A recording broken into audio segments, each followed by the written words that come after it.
Everybody, it's Roger and James here from the DisKingdom Podcast. In this episode, we're going to be talking all about Marvel at the New York Toy Fair. There's been loads of new stuff announced from Hasbro, Lego, Funko, all kinds of bits and pieces. Check out over at the website because we've been putting up loads of stories. We've got Travis over there in New York. He has been going around all the booths and showing stuff. So we are getting loads of information from there, plus press releases. And hopefully soon I'll be able to speak to him as well, kind of get his thoughts from the show as well. But for this one, us two are just going to talk here about what we've seen from the Toy Fair, what caught our eyes, what we didn't like, what we did like. So first off, let's kick off with Lego. They kind of came out with this epic, massive Hulkbuster Ultra Edition, pretty expensive, coming out in literally, I think, about 2 weeks' time. That did look a rather nice looking set.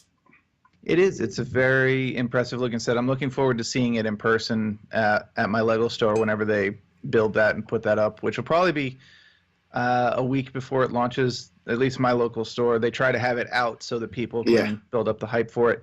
Having said that, the figures that are people or represent people, you see this more with Star Wars than with this, but this is not really my area, but it does look cool for one of those figures. Plus it is Hulkbuster. It's probably going to play a major role in Infinity War, so it's a good time to get it out. It's a bit of an odd one because there was a few sets on display. Some of them have already been out, so like the Black Panther one, which here's one I prepared earlier for our British fans. So there's the ship, which I do admit, having just watched the Black Panther movie, the minute I saw that ship flying around, I'm like, I want that set and the Rhino set. So that's... I have to we were talking about before the show, but I think it's a visually uninteresting design. It's just a lot of black. This is a Lego Batman build. Black and very, very dark gray. But the actual build process for it was a lot of fun. So I do recommend this set from a building perspective, but this was on the floor at Toy Fair, and kind of like, I've got it right here. I don't need news press on this one. There wasn't really a lot. Lego really kind of held back on what they were showing at the event. They've got lots of sets coming out later this year. There was nothing about Ant-Man and the Wasp. Even though Hasbro showed off a little bit from their point of view, Lego didn't. They showed nothing past June. Even like the Infinity War stuff, they've been holding that a little bit tight to the chest.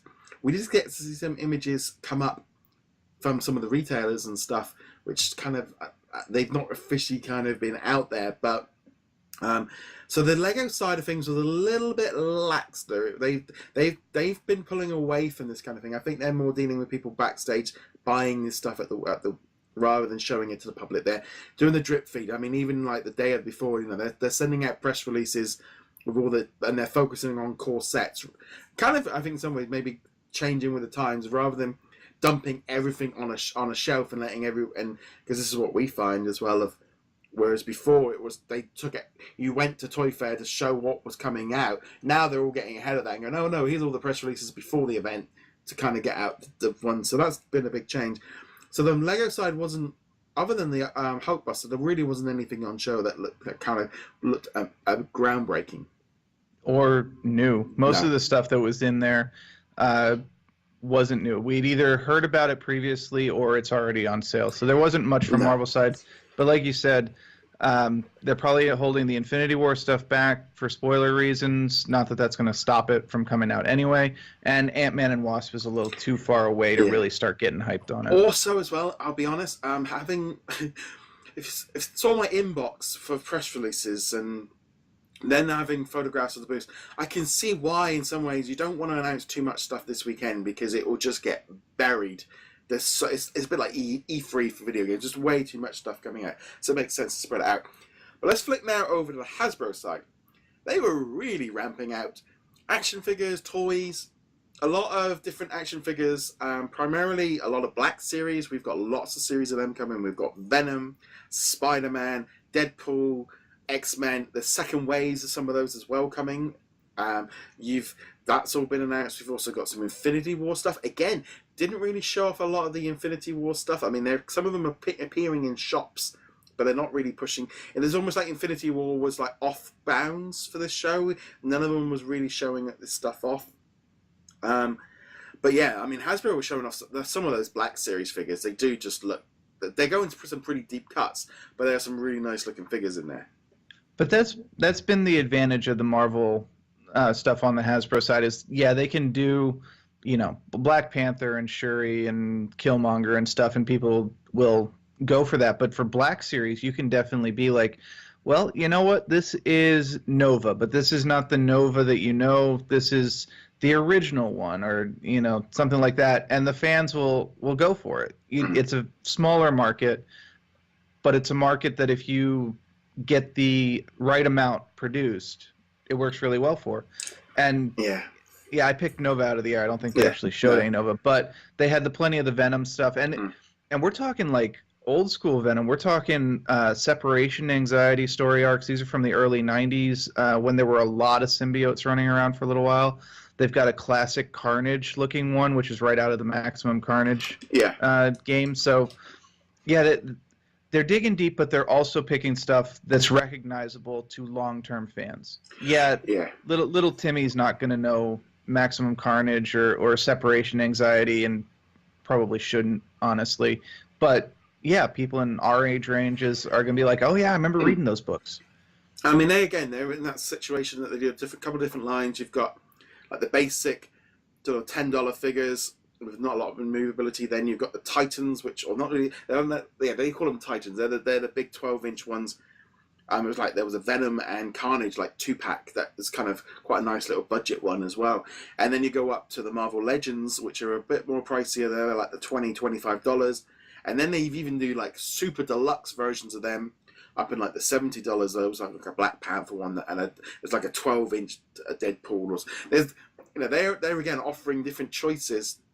But the one thing that does get me with the Marvel Legends ones is this build a character, where each figure comes with a part of, and you need to buy 6 or 7 of them to get the figure.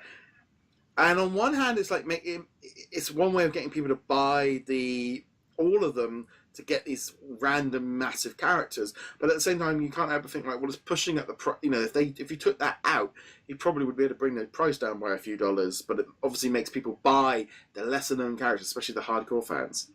Yeah, I was gonna say, I think the idea is you're sitting there and like, I wouldn't buy, you know, Stinger or something like that.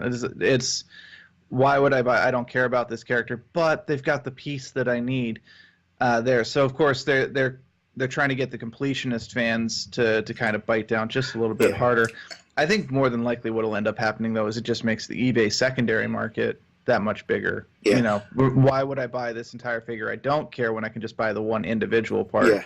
I know, yeah, and especially if you do it, you can sell it on and stuff. But usually they end up re-releasing the figure anyway separately because of the man.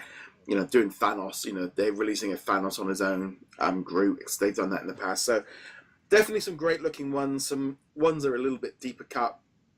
But just as a whole, and then you got all the other brands as well. I mean, you've got all the big companies like Hot Toys, Sideshows, Kotobukiya, you know, and then, you know, there's so many other bigger, expensive ones coming out. But just again, it just, you know, they're really showing how the Marvel side is doing it. But also, they're tying in, Hasbro doing, I think, a very good job of tying in with all the Fox stuff, but without actually having to pay you. It's like, no, we're going to do X-Men, and we're going to do Deadpool, and we're going to do Venom, but we're going to go into the comic books. So they're out on the shelves around the same time, and you can go in and buy a Venom figure, but they're not technically a movie tie-in. Yeah, and Deadpool. I hope you like Deadpool because there's a lot of Deadpool. Yes, there is. Well, there's at least 2 waves of action of Marvel Legends of them alone. Yeah, and then they're not the Funko the smiling ones, the orbs or whatever, but they look very similar to those. And it's like there's rubber ducky Deadpool and all this stuff. I'm just like. Yeah, I mean, Funko really did kind of. I mean, they have got so many pop vinyls. I think in every single costume that we've seen him in. You know, even that artist bloke that you guys have over there. They got mystery minis. They've got Dorbs. They've got That's what I was yeah, thinking. they're going into full blown. Funko really have got a lot of stuff coming in, and they've got X-Men pop. They're doing the same thing. There's an X-Men series and Deadpool series coming out around the same time as the movie with Colossus and Domino and also Mega Sonic Warhead. Remember that one? Mega Sonic Teenage Warhead. It's so they seem to be a little bit more aware of it this time. Of these movies are coming out. We want to get some toys out, but we don't have to tie them in directly because we don't need to pay Fox anything for that because they haven't got the license for that. But I also think as well that whole idea of trying to starve the X-Men off and all that, it wasn't working. And now I don't think they care now because they know they're going to get it back anyway. But there was a lot of stuff. We've got, I said, loads of Mighty Mugs. There's going to be over 50 Mighty Mugs released this year between Star Wars and Marvel. There's a great looking Thanos one, and I think these are going to be good because they're in that pop vinyl. Pop vinyls are under a little bit of pressure from some of these other companies, like we said, Mighty Mugs and Lego Brickheads, and a few other companies. They're all coming in for this like $10-15 collectible cute little figures. So there's lots of, and I actually think it's not a bad thing to have a little bit of a mix up.